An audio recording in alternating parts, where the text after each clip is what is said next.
Our job as lawyers is to do whatever we can to improve the life of our clients.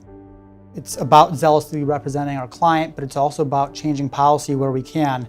Tony sees the big picture. He's taken a real stand on the school bullying and hazing cases. Society expects teachers to report it and to address it, and when it's not done, there has to be consequences, there has to be accountability, and he feels it's the right thing to do. He wants to make sure that if there's conduct that shouldn't be going on, that's detrimental to children, he tries to change those policies. And another example that comes to mind are these civil rights cases. It started with Minister's Breakfast.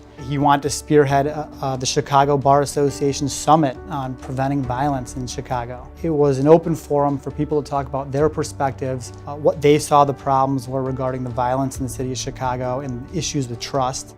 Have an open dialogue about how to solve the problem. That's what distinguishes Tony from many different types of lawyers. He wants us to not only represent our clients, but also represent a cause, the way that he would lead AAJ. He would speak for those who couldn't speak for themselves.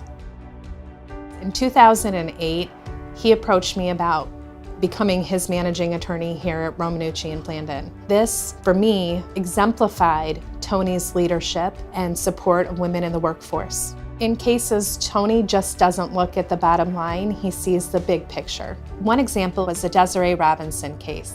He saw the very real need for a change in the law so that victims of human trafficking online could be able to pursue justice and have their day in court.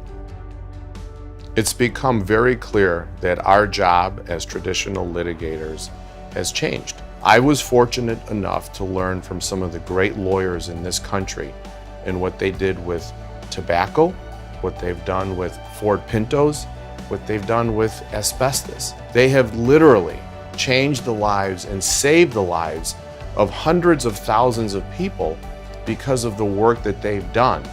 And I want to be part of that solution. AAJ must continue to grow in order to continue to fight the fight that we've believed in for so many years. We can't have justice for all if we don't grow.